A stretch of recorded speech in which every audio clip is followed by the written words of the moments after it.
All right, family. Let's all take a nice deep breath together.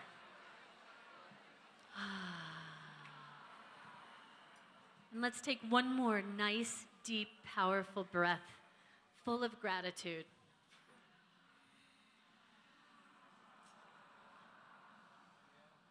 And just feel that amazing, awesome thankfulness for Bhakti Fest, 10-year anniversary. That we've got Deepak Chopra for a third time today. What a gift.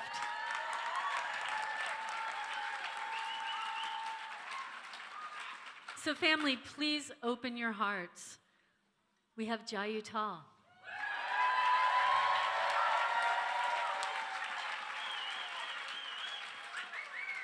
We have Deepak Chopra.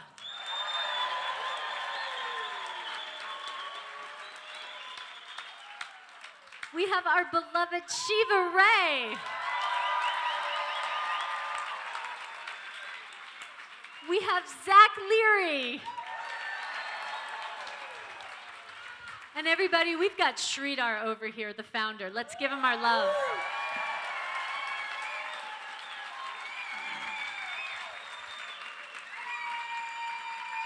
Are you all ready for an awesome Bhakti Fest panel?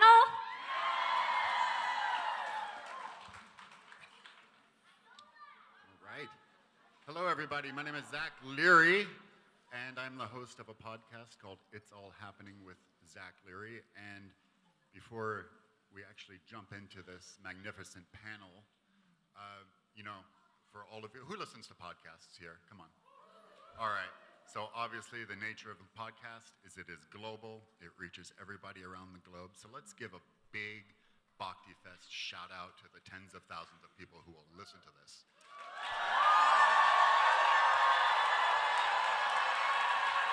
Yeah. Good stuff, beautiful.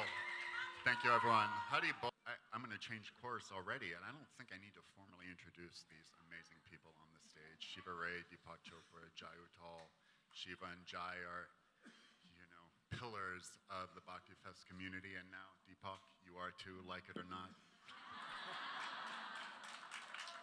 So, and for those of you who are just in the room before for the Lauren Roche Sutra Dram with Shiva was there and Dave Stringer and Deepak and a lot of mysticism, poetry and magic, and bhakti can take on many forms. Yoga can take on many forms. But right now we are going to kind of drop into a little bit more of the jhana form of yoga and kind of get into some knowledge, some wisdom, some philosophy and things like that. The format of this panel, many of these questions, in fact, all of these questions were submitted from the various mailing lists and Facebook pages. So these questions were really generated by you. So that's an amazing thing. I will say up front, I have taken poetic license as the moderator of this panel to expand upon them a little bit. So we will do that. We're going to start with the idea of connection. It is so often said, as you hear in the Bhakti paradigm, be here now, we are all one, we are all connected. God is the infinite. It is one, but we give it a million names. That which cannot be named, we give it a million names anyway. But this idea of connection, this idea of collective consciousness, this idea of unity, So the first question kind of begins with this thought, with this, this inner knowing. How do each of you think of the collective consciousness? How do you think the collective consciousness works? And if there is a collective consciousness, meaning how is it that we are all truly connected? Our intuition and our other knowings tells us clearly that we are on a shared information highway. But it seems unfathomable how that works. Ladies first, Shiva Rea. I was going to defer to Deepak because we've been very grateful for the ways that you're standing near a speaker, or maybe you happen to have the blessing of these instruments like the tambura that spine. So to be, in essence, I believe that our spines are an antenna, and that the communication network is, as the traditions that we have been nourishing ourselves from, is one consciousness in a diversity that blows our external mind. So then how this works is something that I'm going to hope that you'll give us the latest evolutionary space, but I can say as a yogini, since you said ladies first, this experience that we have of our cellular body and how the matrix of life is vibrating within us is what I think is happening as the global revolution of yoga. I really think it's happening in this direct experience. I think it's happening in ourselves.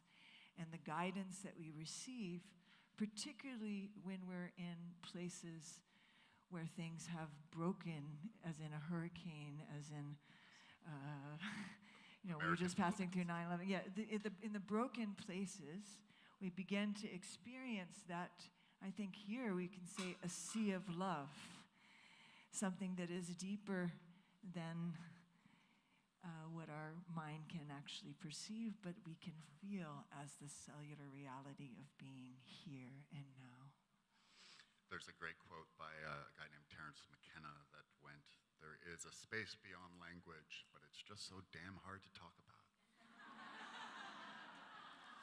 But Deepak, you want to, I know you've... You want to say something? Well, I'll just approach it from a different perspective. I have not much connection to cosmic consciousness or cellular awareness. In fact, my default imprint is to isolate.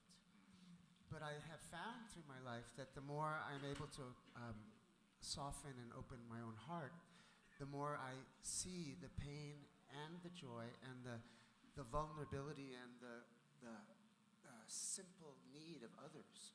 And because of that, not by an effort on my own part, but it's a natural thing that happens, that you begin to join hearts, and I guess you could say join cells with other people out of compassion and out of just feeling. You know, when you start to feel, then you start to feel others. And once you start to feel others, you feel the connectedness. And as you were talking, Jai, it really reminds me of the experience of kirtan as a group, Yeah. Sankirtan. For those of you who have a personal practice at home, I do chanting kirtan in my puja room, alone or with my beloved. It's a very different feeling as it is chanting with Jai, as we did with all thousands of us. You know, something happens when we all chant this mantra There's such a together. connection. So I'd like to kind of pick up on what was already said, because in the end we all say the same things, but with a different kind of language or different experience of our own life. I resonate with everything you said, and with you as well, Jay. My personal path has been, thanks to my upbringing and training, my path to Gyan Yoga has been through the window of science, even though I don't believe that science is the only way to understand.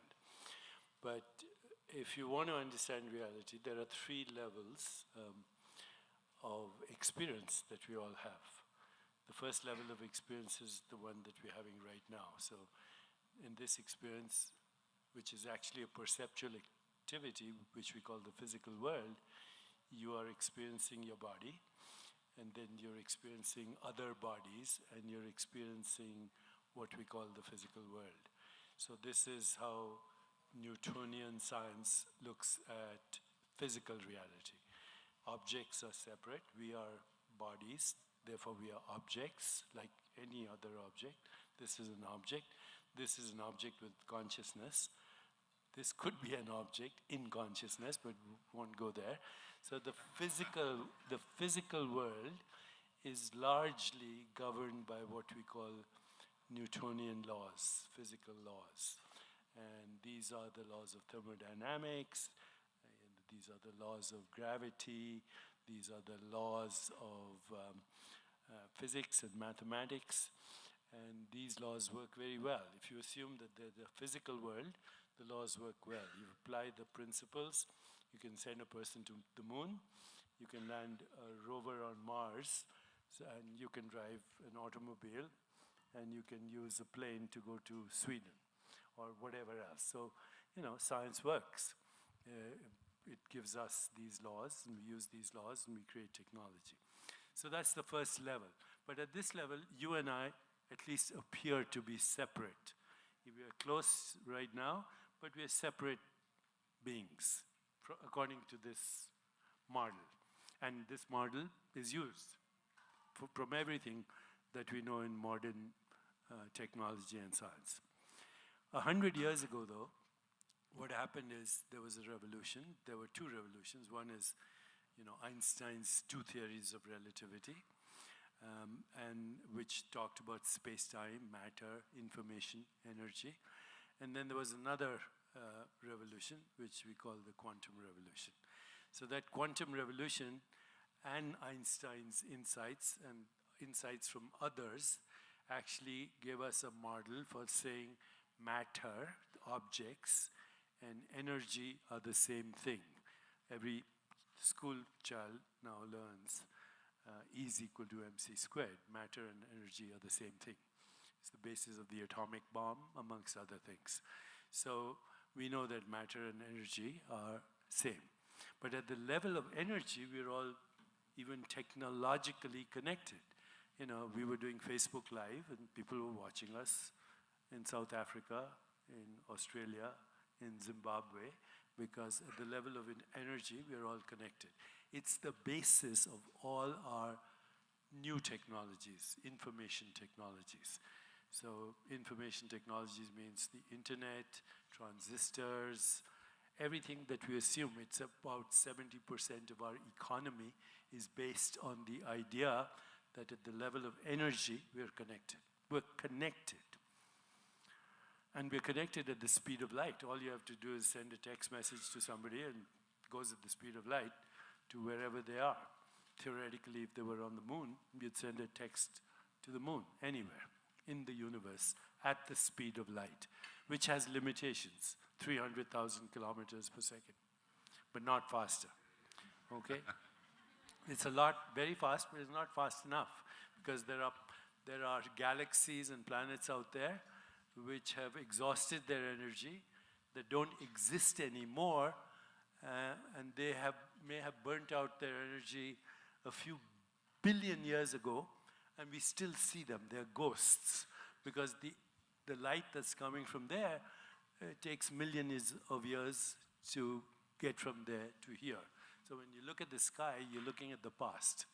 But actually, when you look at me, you're also looking at the past, because it takes a fraction of a second for photons from me to come to you. And if you're doing a Facebook Live, maybe a little longer from me to come to Australia. So this is the second level. But now science has discovered a third level, which is what you guys are talking about without even studying the science. You're already talking about it. So this level of existence that science does not dispute is called non-local. Okay, and it's a very simple idea. Non-local means no location.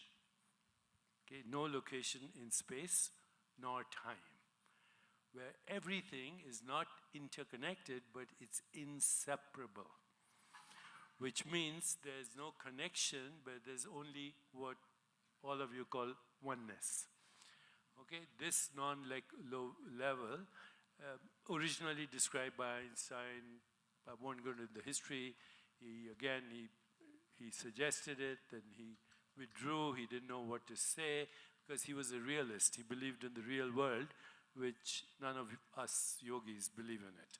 Anyway, okay, this is our projection. Okay, but at this level, there's something called entanglement. So we're all entangled with each other in a oneness of existence. And this level is also referred to by some scientists as unmediated, unmitigated, and instantaneous. So let me explain those 3 words. Unmediated means there's no mediation for my connection with yours. No signal. I have a thought, you have a thought at the same time. I'm thinking of you and you call me on the phone. I feel love in my heart and you feel the same feeling exactly at the same time. Somebody stabs me in the chest, and because you and I are so intimately, spiritually, emotionally connected, you feel the pain, doesn't matter where you are.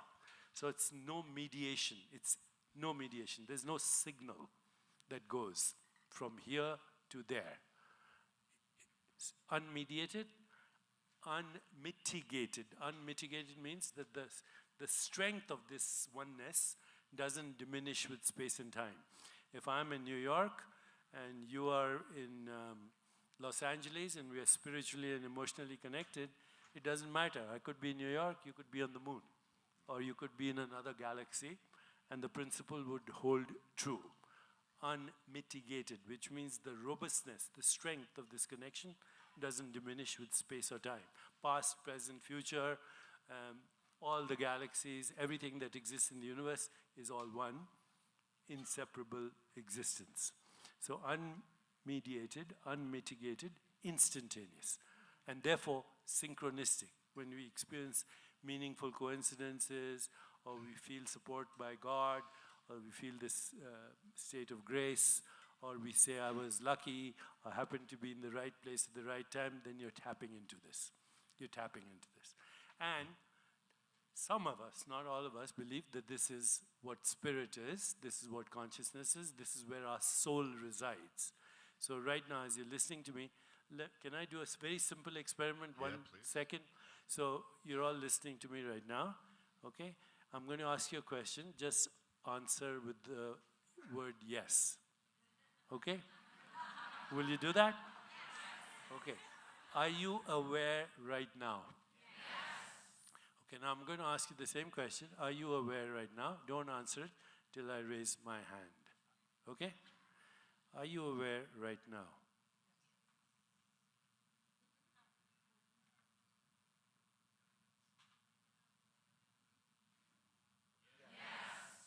So are you aware is a thought. It's a mental activity.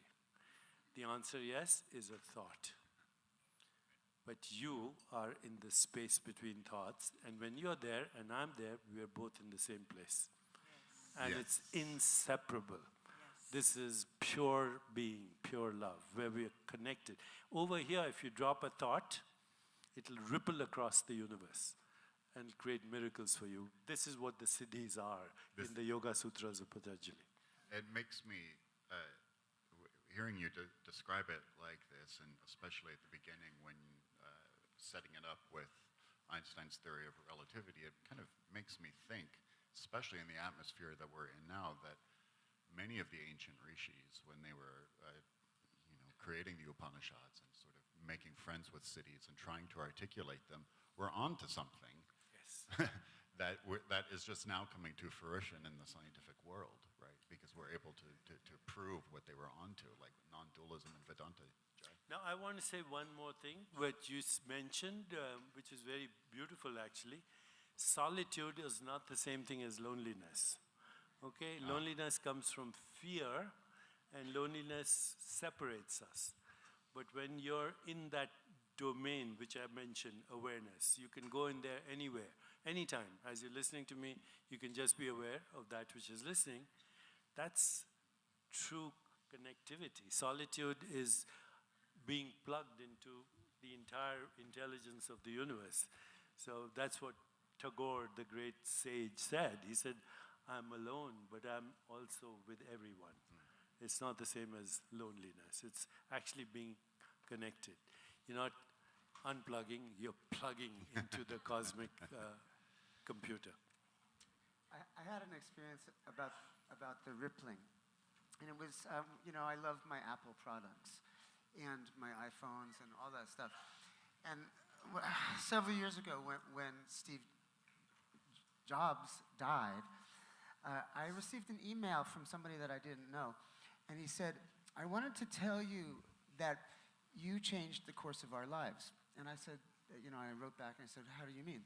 He said, well, it was in 1972, and you had just come back from India with your guru, from being with your guru, Neem Karoli Baba, and you came and gave a concert at Reed College.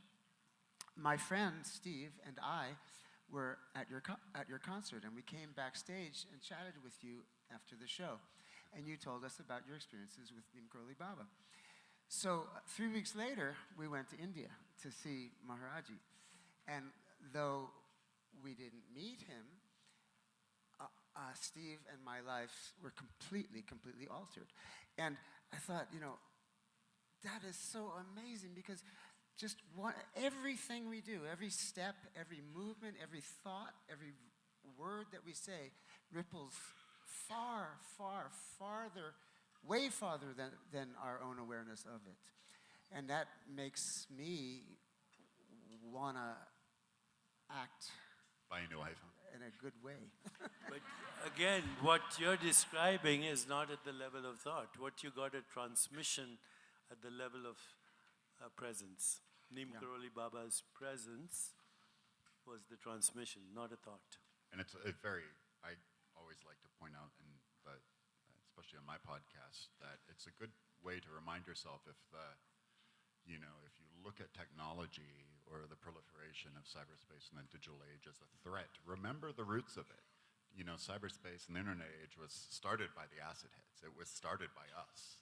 It was started by the yogis. And look it up, do your homework, and it's a fascinating footnote into it. We're going to go on to, and this is, it's not dissimilar Shall we to what keep this sequence? You want to change it? Anything about this? I think we're. Are you okay with I think it's working. being the first one always? It's not self-determined. Everything is possible. Maybe And let's see, and the next question actually. maybe we should ask Zach questions. You can. Well, the next question, speaking of irony here, it's came from one of our friends on the internet. What is your view on free will? Do we really have free will? And in the paradigm of the collective consciousness and of being all one, what is your view on free will? So it is your free will to whoever wants to answer this question.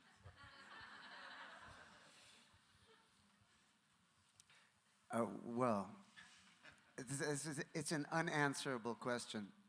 In my case, I'll just say that my guru told me that he holds the key to my mind. And I'll just surrender into that. Well, as I understand it, free will, what the West calls free will, the East calls karma. So there is a little, you need to understand the word karma is. Karma, the word in Sanskrit, karma means action or some experience that you've had. So any experience you've had, it conditions your mind, right? You have a cup of coffee, you like it, then you go to Starbucks and keep repeating it and you become a coffee addict. Okay, I'm exaggerating, but that's karma. Karma is the conditioning of the mind through personal experiences, through society, through culture, through history, through economics, through what your religion was, what your parents told you. And today, actually, we can look at epigenetics as karma. Epigenetics is how your genes are influenced by your conditioned mind, which you didn't really have anything to do with at the superficial level. Although at the deeper level, we have everything to do with everything. But at the superficial level, you didn't have anything to do with your conditioning. It was already taken care of you by your parents, your ancestors, your genes, your epigenetics, your religion, your history, your economics, and all of that. Given that, the Vedanta would say there's no free will for 99.9999% of us because we are imprisoned by karma, by our conditioned mind. But we have the ability to free ourselves from karma if we become aware of our conditioned mind. Because you're not the mind, you're the awareness which was conditioned into this mind. So beyond all the secret passages and the dark alleys and the ghost-filled attics of your mind, there's something called pure consciousness, which is infinite, which is timeless. And it goes which on is, within, or without you. Huh? It goes on with or without you. It goes on with or without your conditioned mind. But you're connected to it because every time you have a thought, you have to go there. Right now, every time I'm speaking, I'm not actually thinking about what I'm saying. I'm going back to beyond my conditioned mind to express my views because I have observed my mind. You know, as Krishnamurti we used to say, the highest intelligence is the ability to observe yourself without judging yourself, and slowly transformation occurs, and slowly karma dissolves. So what Rumi says, why do you stay in prison when the door is wide open? Well, you stay in prison because you can't see the door. It's invisible. It's in your mind.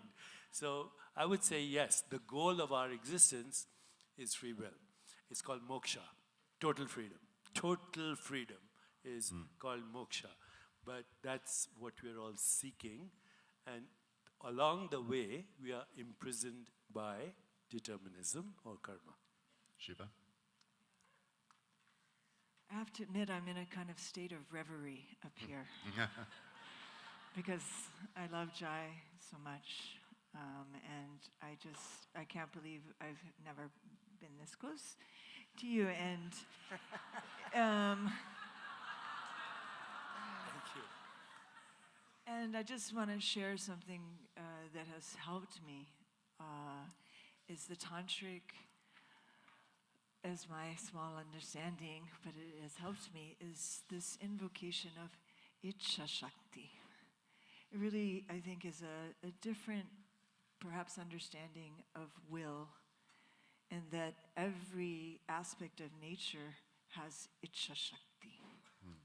It's something that is arising, and it has a primal intelligence, it has a primal alignment. It's why we love seeing animals and children and elders when they are in a way, this expression of this natural occurrence and natural desire. And then, of course, the Jnana Shakti, and then the Ichcha Shakti, Jnana Kriya Shakti. That there is something that we begin to feel, and I think all of the attunement practices of yoga, all the forms of meditation, we can feel it in japa. We can feel when there becomes a flow that we would gladly surrender this free will, if we think of as pushing that we're doing in the world and exercising and destroying what's in our path with that free will. And there's something else that's arising that as I just try and bring my heart and my embodied intelligence to feel that, it's like we can feel a through way, perhaps, that is a more refined understanding of this circle of will and surrender, and how this actually becomes expressed in the fact that culturally we're at a time where rising requires for some like jumper cables. You know, that our Ichcha Shakti, this primal sense that it's time to rise or time to be in action, is kind of in a state of trauma, in a state of despair, in a state of sleeping. So there's some art to aligning ourselves with Ichcha Shakti. There's So an art I'd like to to awareness. comment on that. Yeah. So these are three important words: Ichcha Shakti, Gyan Shakti, and Kriya Shakti. So the word Shakti, of course, means the divine feminine. Ichha, the exact translation from Sanskrit, is subtle desire or subtle intention. Like a sutra is a subtle intention. So Ichcha Shakti is spontaneous knowingness and spontaneous intention and spontaneous thinking, which means you, without anticipation, without memory, without karma, without regrets, you spontaneously have the right thought. And it's the right thought because it's not coming from your conditioned mind, because it's coming from the divine mind. That's Ichha Shakti. Spontaneous fulfillment of desire. Gyan Shakti, Gyan means knowledge, it's spontaneous knowingness. So it's spontaneous knowledge, which is not like looking up something in Wikipedia or the Encyclopedia Britannica. You just know, and we also call it intuition. Intuition is, in a way, Gyan Shakti, because it's a form of intelligence that is, first of all, it doesn't have a win-lose orientation. Secondly, it's not linear. Thirdly, it's contextual. Fourthly, it's kind of eavesdropping on the divine mind. So that's Gyan Shakti. And Kriya Shakti is spontaneous right action as opposed to karma. So Kriya Shakti overrides karma. These are very beautiful phrases that mean a lot, for which there aren't really good English words. So, Kriya Shakti is spontaneous knowingness. Kriya Shakti is spontaneous right action. And Ichha Shakti is spontaneous desire, which is evolutionary, which takes you all the way to the divine. And great words. Amazing words, and the power of Sanskrit, really does focus so much on. Yes. The only thing is they're not considered words. I was going to say the power of Sanskrit are energetic properties that are beyond the words.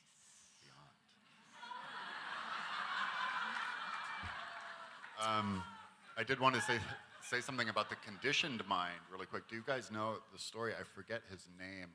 He was one of Christopher Columbus's right-hand henchmen or something. But when the 3 boats landed in the West Indies, and his diaries, they're actually public, part of what happened when these boats landed in the West Indies was, all of these Native Americans were there.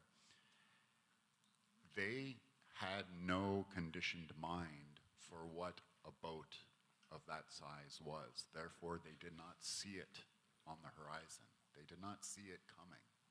And all of a sudden, these men with swords and armor were standing right in front of them because they had no conditioned mind for what the Nina, Pinta, and Santa Maria were. So, interesting metaphor for thinking about the conditioned mind, for thinking about the conceptualization of all of these things. Before your conditioning, all you experience is like a Rorschach chart, like a energy soup. It's your conditioned mind that converts the energy soup into the idea of a body in the world. And beyond the energy soup is actually pure consciousness, is God, the divine mind.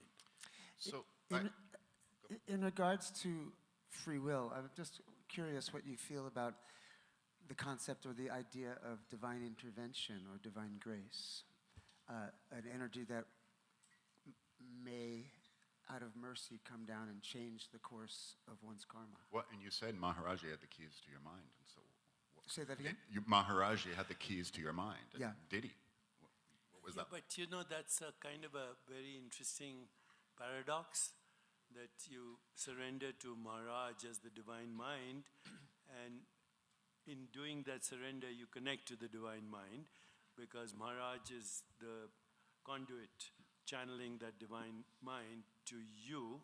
So, in a way, you're giving up your free will to access the infinite possibilities of the creative divine mind. So it's a combination of surrender, but still there must be a subtle intention. If you didn't have that subtle intention, since you guys are all experts in Sanskrit, even intention has 4 levels: para, pashanti, madhyama, vaikari. So there's lots of... I'm not an expert in anything. No, but you guys here are. There are intentions that you have that you're not aware of, and which you'll only become aware of if you still your mind.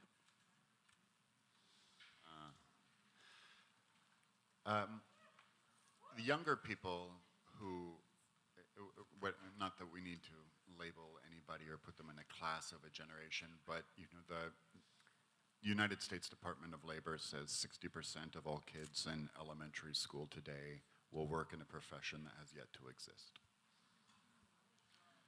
So that the implication there is their relationship with connection, their relationship with, or lack of connection, their relationship with, how technology fuses all of these things together. But the question here reads, how do we help our children and adolescents become equipped or better equipped for looking at the rest of the world with empathy and to find connection with others and peace within themselves?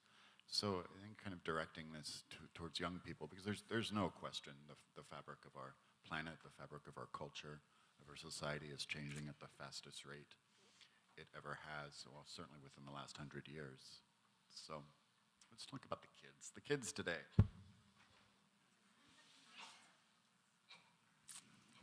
Well, I mean, I think we all have a passion. So, Jai, your lips were like something was coming out.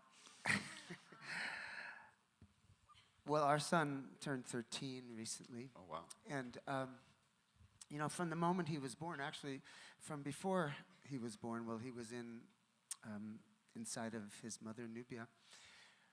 He was surrounded and has been surrounded by prayer and by devotion and by good intention and by mantra and dance and music and love. When he was born, I actually found myself worshiping him as baby Gopala, as my Krishna. As he's grown up, my feelings towards him haven't changed. But he, of course, he used to love to do japa with me, and he would always sit in my lap while I was doing kirtan. Now he has his own rock and roll band, and he's not opposed to what we do, but he's not as interested. But I have such a deep faith in the trajectory of his soul, because I don't know what he's going to do or how he's going to do it, but I know that he has experienced consistently unconditional love and emotional safety. And to me, that's the gift, that's the best equipment we could give him for life. I encourage him to practice his music, and he does sometimes and doesn't sometimes. I encourage him to put more effort into his homework, and he does sometimes and he doesn't sometimes. But the thing is that he knows he is a human being of great, great, great worth. And, and the rest remains to be seen.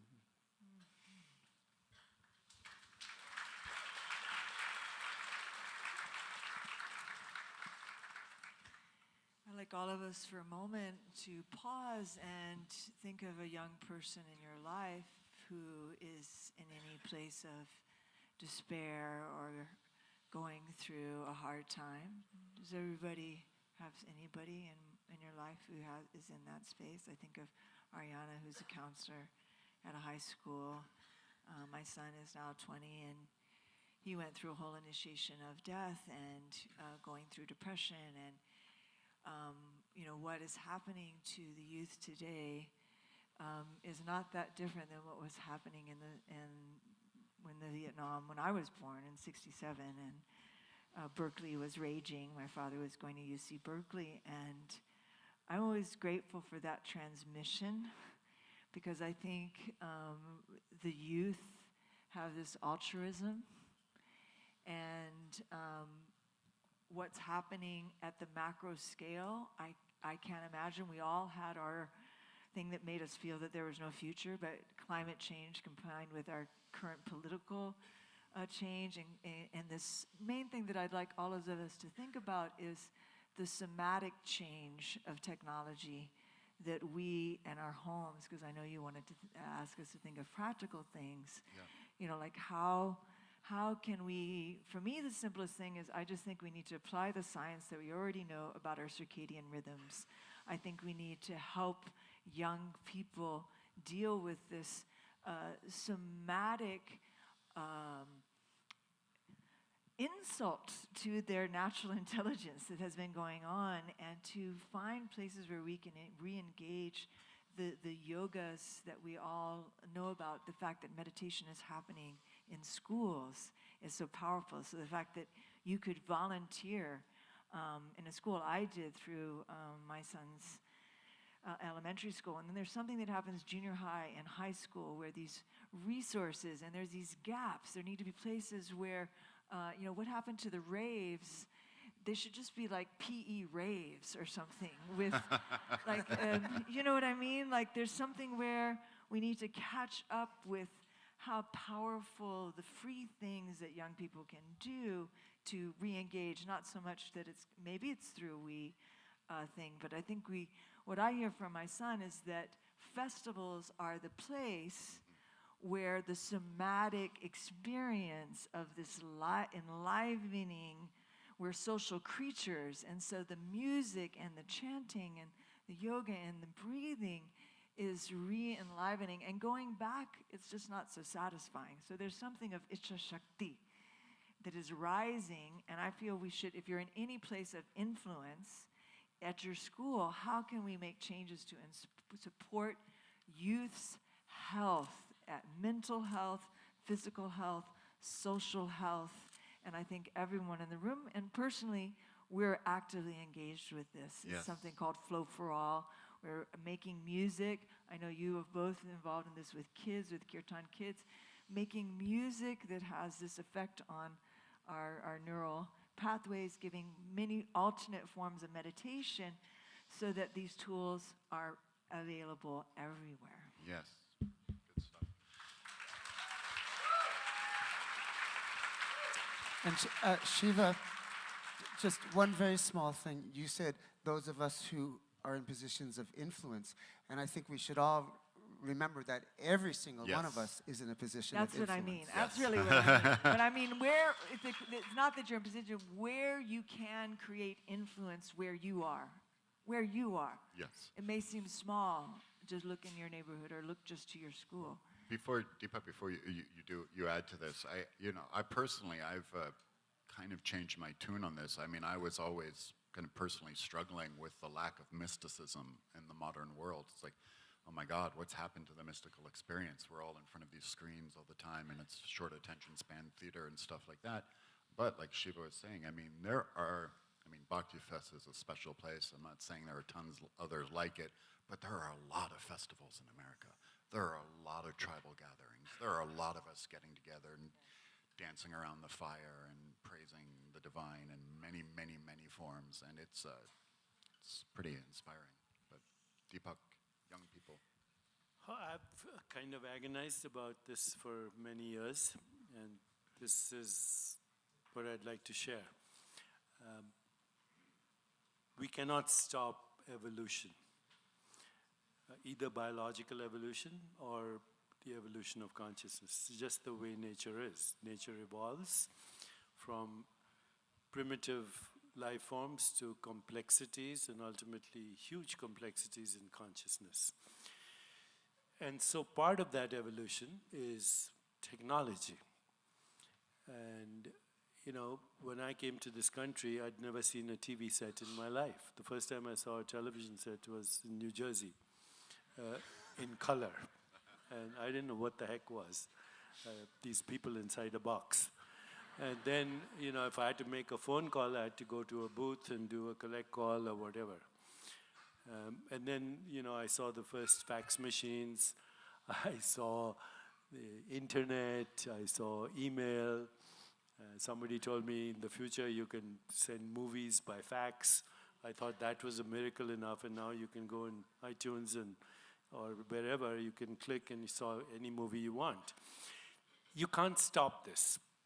You cannot stop technology. It's part of our evolution. And so if you think you're going to stop it, you're going to be irrelevant. Darwin's principle. If you don't adapt, we become irrelevant. So technology is neutral. What we do with it is dependent on our state of consciousness. Yes. So right now, if you go on the internet, sure, it represents the human condition. Everything from trolls to violence, ignoring climate change, social injustice, economic injustice, war, terrorism, eco-destruction. You see the human condition just by Google.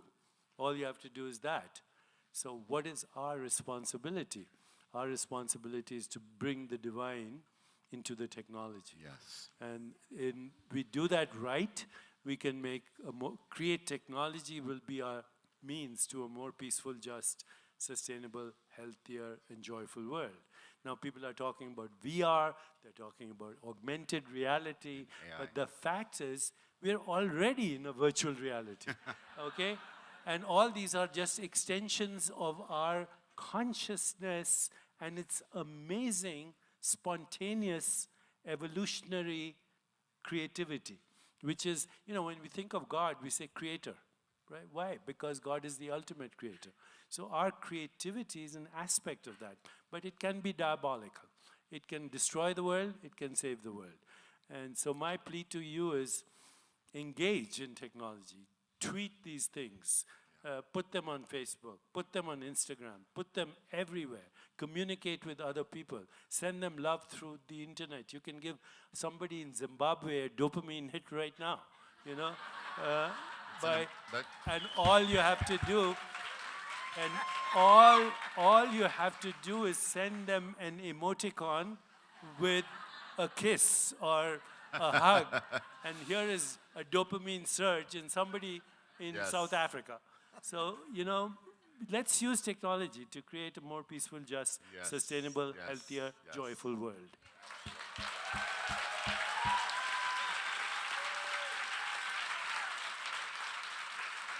Where's my phone? I need my phone right now. But it is, just to echo on that, it is an absolute miracle that tens of thousands of people, no matter their borders, their economic conditions, or whatever, can get access to this talk today. By the way, that's leading us to the knowledge that there are no borders. 5 years ago, I asked 100 physicists, because, physicists fight among themselves, just like scientists, doctors, they all fight amongst themselves. They can't agree on anything. So I asked these physicists, I said, I'll do a book for you, I'll edit a book for you, and these are prominent physicists. If you can all agree on one thing, just tell me what that one thing was. And you know what they said? There are no boundaries in the universe. Every boundary is a notion. Every boundary is a false perception. If we just know that one thing, there are no boundaries, then we use technology to get there. That's right. Do you guys know about the astronaut effect? About people, it's been said 70 to 80% of all astronauts that have been to space come back, and they are blown away at this idea, because most of them are, they grow up. Next week, I'm doing a podcast, talk about a podcast with an Iranian woman astronaut. Amazing. And I don't know how many of you know, but there are a lot of women astronauts in the world, and not necessarily from America. Yes. So she is Iranian, and she has created a club of women astronauts who have experienced that oneness that you're talking about. Yeah. So a person of age, they're 18 years old, they wrote this question. I look around the world and I see so much strife, conflict, and ignorance. It makes me cynical that I feel no matter how much love I surround myself with, I'm not sure if it matters. Does it? I am a yogi, age 18, and I'm struggling with this idea. So I think it's kind of lovely that somebody 18 took the time to write us for this. But anyone? Shiva, you want to start with that? Shiva.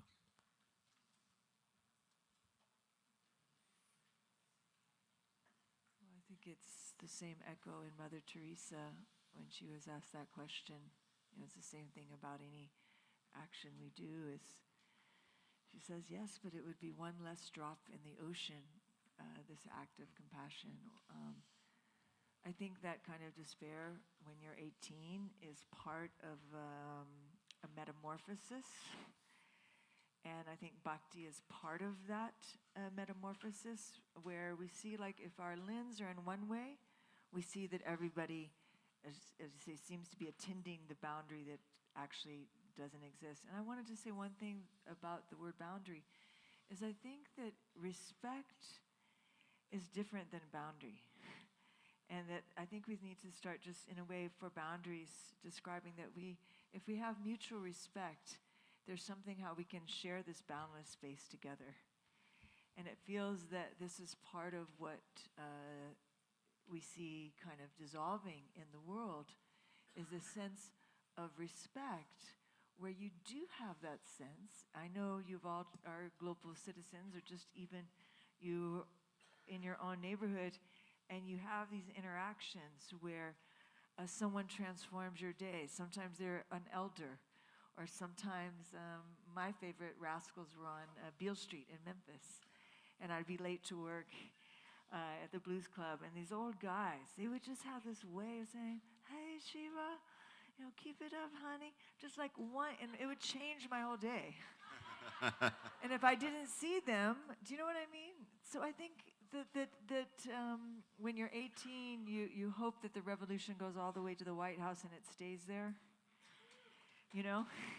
And it's quite disheartening when we see that can't there just be basic human things that are beyond politics? But we're all involved in the butterfly effect, and I was hoping that, because I've really wanted to ask someone like you also, this thing of how we're all breathing molecules of all the beings that have ever existed. Yeah, right now in your body there are 1 million atoms that were once in the body of Christ, or Buddha, or Moses, unfortunately also in the body of Hitler and other people. So we are the same atoms recycling. We're the same information recycling. Information recycles and then evolves. Energy recycles, then it evolves. But most importantly, consciousness, which is souls, every soul is recycling on a cosmic journey to enlightenment. And so every child that is born is already wise. I mean, what Tagore, we mentioned Tagore, he said every child that is born is proof that God has not yet given up on human beings. So children are the way to get in touch with the divine.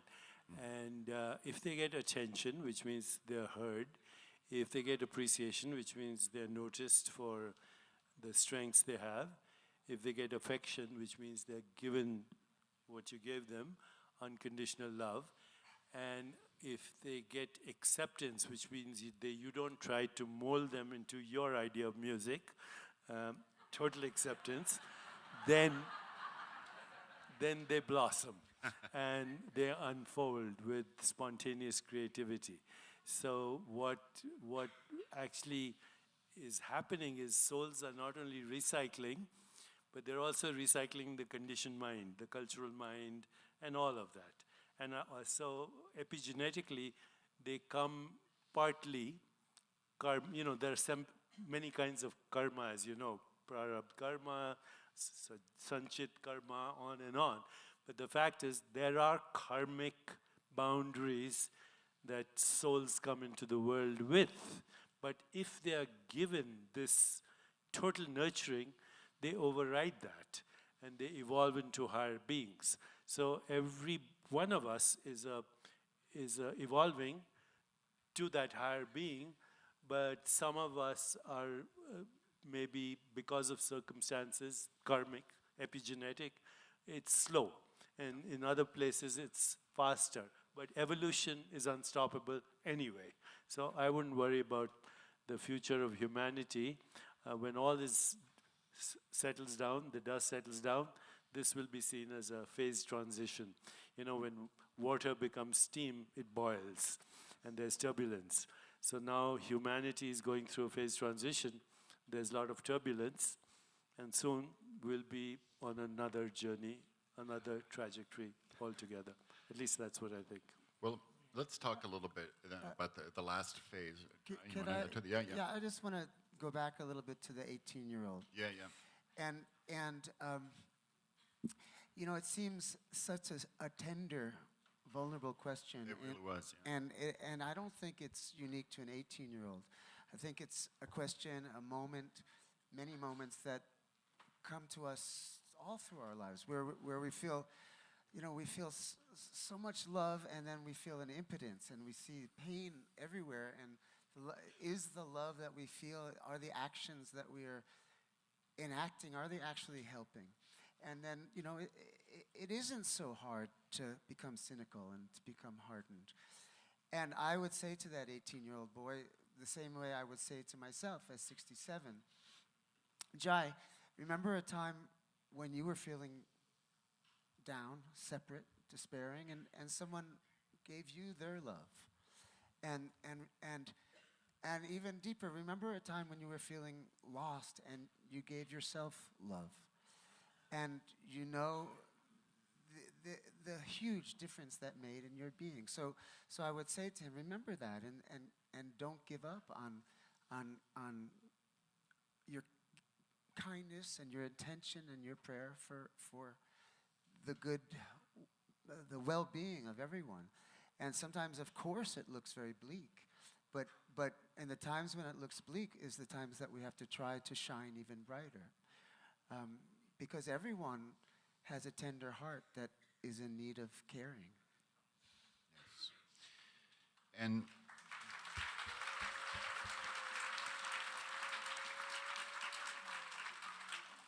that need for caring, and that, I mean, we're here at Bhakti Fest because we want to engage in practices that optimize our chances for experiencing this caring, for experiencing this love on a daily basis and integrating it into our lives. I mean, we are here because we have a deep need to seek more in our own lives and in the world at large. So the last portion of this discussion, I wanted to talk a little bit about integration.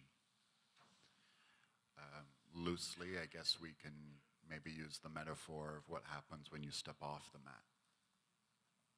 When Jai sings the closing prayer of the kirtan, and we do the kajais, you know, like what happens after that about integration. So the question here, you have each had the privilege to spend time with some true masters of yoga and possess within them a certain degree of mastership, and that's even found within yourself.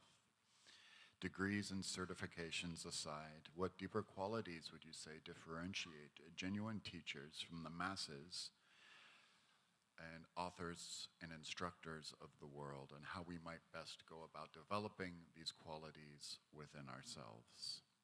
So, yeah, that question had a lot going on there, but about nurturing the guru within us and what happens when we step off the mat and taking these practices into the Starbucks, into the traffic light, into the, for all of you, I think most of us are from Southern California or close to Los Angeles, the great LA yoga of traffic, you know.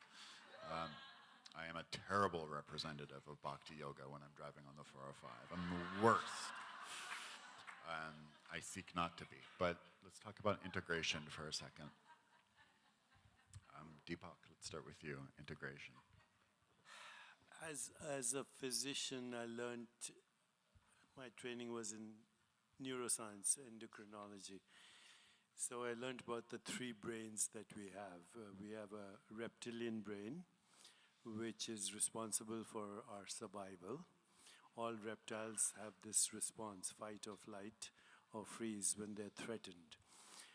So it was our reptilian brain, 300 million years old, that resulted in our survival, because we were able to take care of predators. Either we were eaten or we killed them. Then the second brain that we have is called the limbic brain, which is the emotional brain. And the emotional brain is only found in mammals. Mammals are so called because of the word mama, mother, mater, etc. So unlike reptiles, mammals, all of us are mammals, but there are many mammals out there. They don't lay eggs, they make babies, but they also touch each other, they cuddle, they coo, they kiss, they play, they sing, and they form very close emotional bonds, and they even exchange their genes through this intimate, physical, emotional connection. It's our limbic brain. It's our emotional brain that controls our biological responses. And then we have a third, that's only 100 million years old. Then we have a third brain, which is only 4 million years old. We call it the intellectual brain, which is responsible for our thinking, reflecting, everything that we call modern society, architecture, science, etc. But the cortical brain, or this intellectual brain, is only 4 million years old. So most of the time we are reacting to emotions and to basically survival needs. Integration means that all three brains work together. So you only use your reptilian brain if you're in a life-threatening situation. Your house is burning, you need to run. Okay? As the Buddha said, find out later who lit the match, and even later, find out later who produced the matchstick. But right now, run. Run. Okay?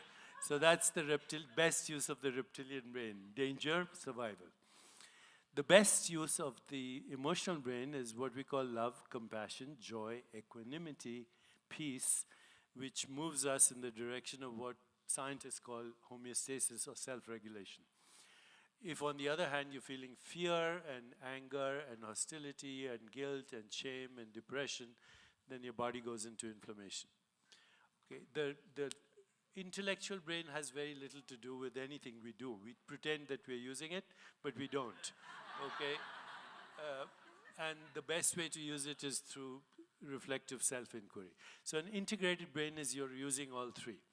But if you really want to go deep into the nature of reality, then, the Vedanta would say, forget all this. True integration comes from knowing who you are and not confusing yourself with the modulations of yourself that you call mind, body, universe. And this brings the 5 kleshas, not knowing true identity, clinging, grasping, fear of impermanence, identifying with the ego, and fear of death, which are all connected, intimately connected to the first klesha. You don't know who you are. You're confusing yourself with your self-image. However, just to kind of put this in perspective here, but the quest of wanting to know who you are. Yes, it's a human quest. But it's not an illusion once I figure out what I think I am. Do you think so? It's an illusion? I think once you figure it out, you realize your infinite possibilities. You're one with God. There's nothing else to do than to surrender to that process and let it evolve. Kriya Shakti, Ichha Shakti, Gyan Shakti, all by itself. But what about this idea of embracing Dharma? So I don't think my Dharma is necessarily like, this is who I am, but like you're a great example. I mean, you have a life that is very pronounced. You do this thing that affects millions of people around the world. But even Dharma evolves. See, so my Dharma I thought was being a doctor. Then I figured out it's not really being a doctor, it should be a healer. So then I went into mind-body medicine, and I said, healer is not enough. I want to know reality. And so it evolves. Dharma in the beginning is your life purpose as a person. Yes. Dharma later is aligning the elements and forces within you with the elements and forces of the universe. And ultimate dharma is enlightenment for all of us. Yeah.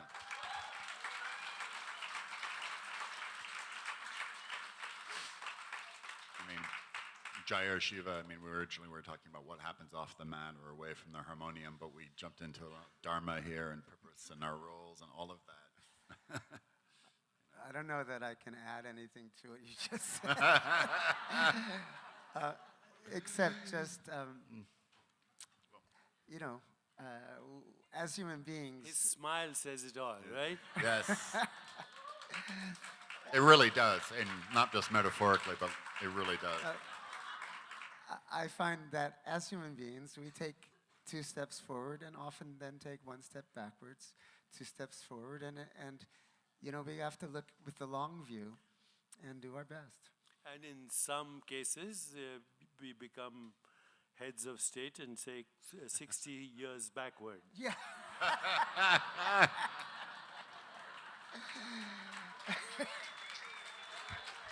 Shiva, for you.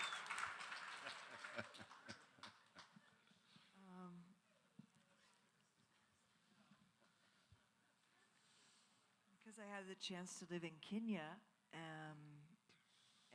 it's a place where you get to feel deep time. And particularly when you're like in Savo and you see the rhythm of the wild, the elephant's ears, and I became awake to the metaphor that the tantric body, when they describe our body as a fire altar, and that there were in all of our ancestors these places that we gathered around and that we looked up and looked horizontally, and it was a regular part of our life, such as in the core of Vedic tantric bhakti, is to see the sunrise, to see the sunset, and to listen at those times, and that there's a kind of an anchor in the sacred of nature. And that when I know I feel the most dissonance, when I feel her covered up, when I can't look up where I am and see the moon or know where I am, and I feel there's some rhythm that is on top of this, which is so grounding for us. And that we've passed through an intense evolution and we're still in it. And so the way that I try and live yoga is by feeling that this barometer within me is just like a fire that we see, and we get very quiet, and is maybe that we've been at least able to cultivate for 2 million years or so. So for a long time, this metaphor of gazing at the fire and just practically seeing when it's going out and it's growing dim, it needs our attention. Whether it's our children or it's our septic tank, but really it's our rivers, it's the ocean, it's climate change. But to somehow not take on, as Rumi describes, don't move the way fear moves, because we'll lose contact with a deeper rhythm. And that we can feel this fire keeping in ourselves. When we have that alignment of will and wisdom, then it's almost like that, on, yes, there. And whether it's a small action or something, we get this feedback in ourselves that it's off. And particularly as you described inflammation, we're heading into a time where the fires of change are going to be rapid and intense. So we need to every day take all the small fires and be good fire keepers. Not inflame them in our body, not inflame them in our households or in our relationships, because that also ripples out. So for me, fire keeping really helps me, and particularly with our heart. For me, when I start to feel my heart dimming, then that to me is like the main signal, this main bhakti signal, to really be more sincere in the nutrients that are available around. So I think we're all fire keepers, and I hope that the Bhakti Fest lights your fire. So,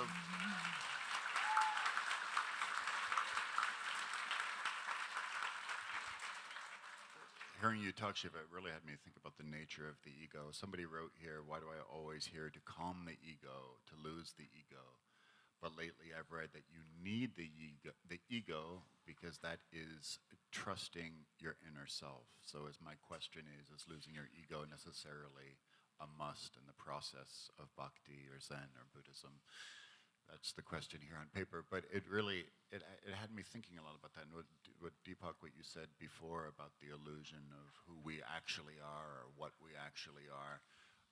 But even so, if I am temporarily identified with this thing I call Zach, and I need this ego in order to communicate what it is I feel is worthy or righteous or something like that. But what is the nature of the ego in this paradigm of science and of cosmic divinity that you speak of? So the ego is the basis of your personality, and your body is basically a projection of your ego, as is your experience of the world is a projection of the ego. And we of course all identify with our ego because it is our provisional identity. It is our provisional identity. It's not our absolute identity. What I mean by provisional is this identity that we call the ego is evolving. And as it evolves from separation to unity, from fear to love. And I don't think as long as you're in a body that you can be totally devoid of ego. So the main thing is let it not dominate your experience of life. Let it be in the background. Let in the foreground be that which we call awareness, even the awareness of the ego. You don't fight the ego because that's the ultimate melodrama of the ego. When you say, I want to get rid of my ego, it's your ego that's saying, I want to get rid of my ego. So you can't do it. It's impossible. All you can do is observe it. And the way you observe it is that the ego localizes you. It squeezes you into the volume of this body and the span of your lifetime. So ego makes you very local. Your real nature is unbounded, eternal, timeless, non-local, spaceless, Mahadakash, Chitakash, whatever you want to call it. The space is permeated with this consciousness across all of the fabric of space-time. But as long as you're in your body, then this is it. And this is the projection of the ego. So when your ego goes out of balance, all you have to do is feel your body, and you'll feel tight. We call these people uptight, okay? Or medically speaking, tight sphincters. Everything is tight. Everything is tight. So Too much mula bandha. if you can't sleep at night, if you have constipation, if you have irritable bowel, if your muscles are tight, it's ego. Okay, just let it go. Watch it, let it go, feel the tightness, and keep feeling it till it dissolves. Don't fight it. Embrace it as a sensation in your body, because ego concept is too abstract, right? A conditioned mind, this kind of conditioning, personality, what the heck is it? Well, it's a socially induced hallucination, but it's a convincing hallucination. So when you observe the tightness in your body, and you don't fight it, just observe it, soon the body will relax. And that's why yoga, yoga nidra, pranayam, pratyahara, yogasana, all of these things help. The final question I want to ask is, having the three of you on stage together like this, it makes me selfishly want to know one thing I can do every day. Just one thing I could do every day. Jai first. Well, Zach, it depends on what you want to do. To better my spiritual condition.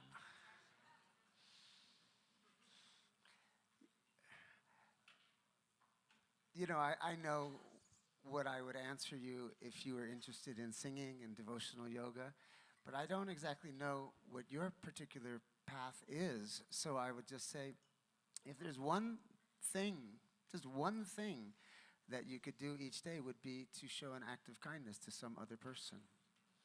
Good answer.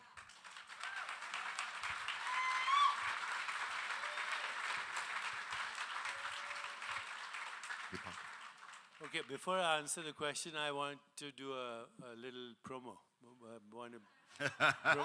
Since everybody was promoting something, I want to promote something. So please go online and check out this website. It's called ISHAR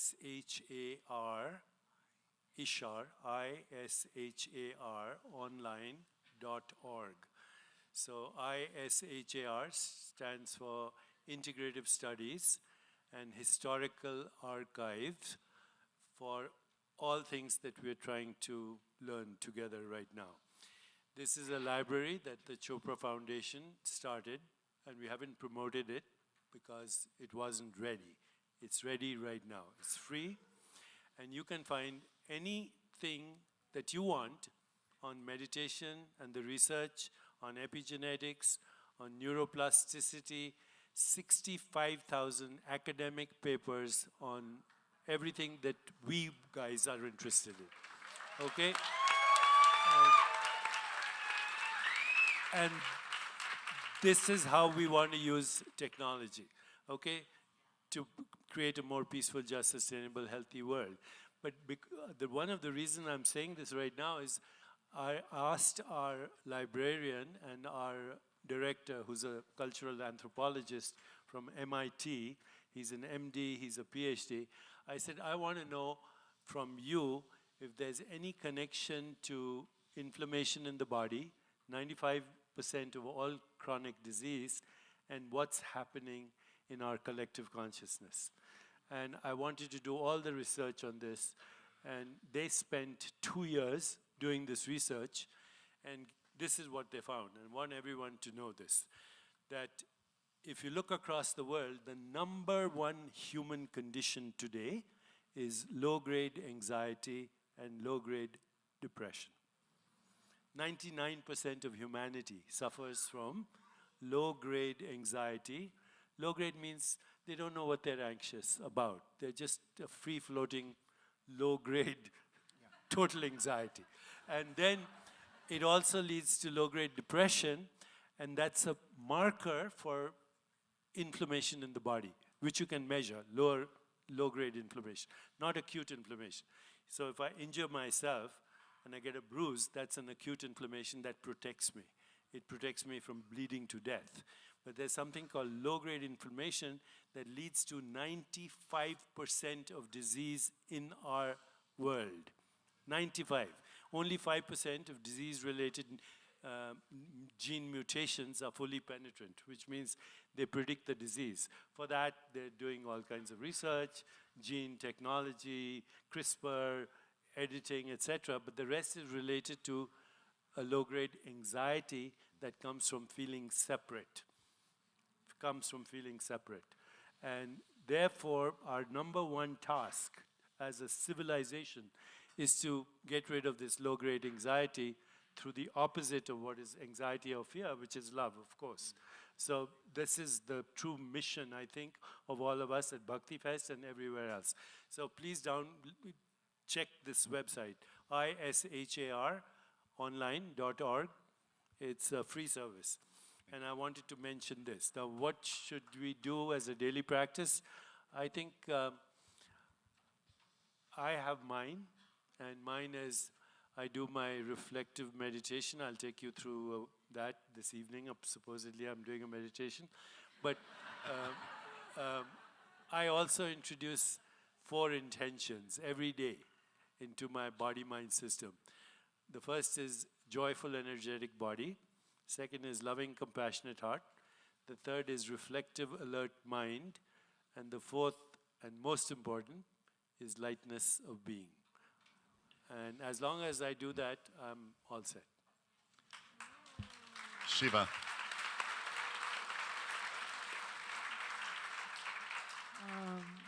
Thank you so much.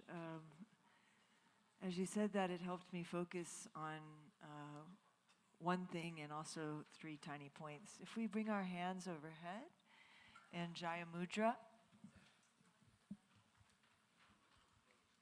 for the low-grade anxiety, I want to invite you tomorrow morning from 8 to 10. We're going for 108 pranams. And you could be in a hospital bed, you could be overcoming anything. If you can move your arms, then as we exhale, we go down to the earth. And so that's a full prostration, but you can just move your hands in front of you.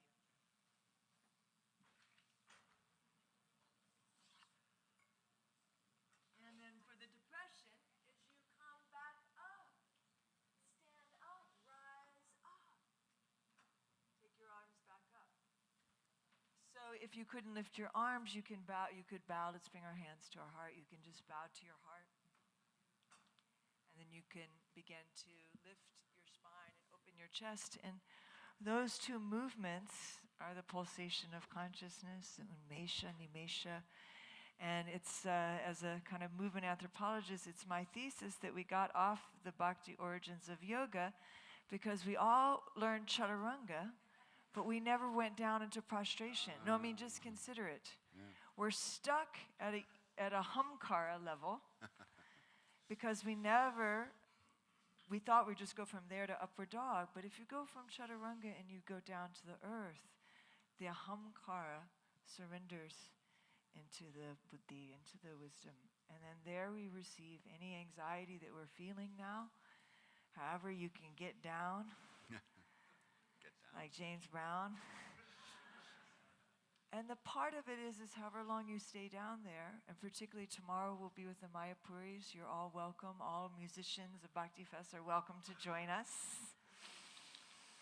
And it's going to be at the Hanuman stage what time from is 8 that? to 10. Oh, sorry. I know. And it'll be at the Hanuman stage, but also for the UN International Peace Day. It's a time when you can feel many global meditations going on. And the thing, art of pranam, is that it's for everyone. So I think that's simple enough, but you can also ask yourself 3 things as we wake up. Can I breathe more today? Of the 21,600 breaths I receive, could I breathe more fully, more presently? Did I love all that I can today? We can always make more space for that kindness. And of course, we're in this transition, as Deepak Ji said, towards renewable energy. And how can we support that great shift to a green future for all? Shiva, thank you. Deepak, thank you. Thank you.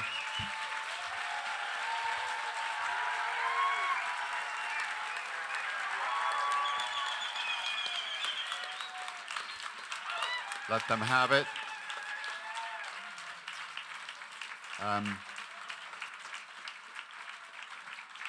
I do think we have to clear the room now for Michael Brian Baker, but these guys are around for the rest of the weekend. Thank you for having us.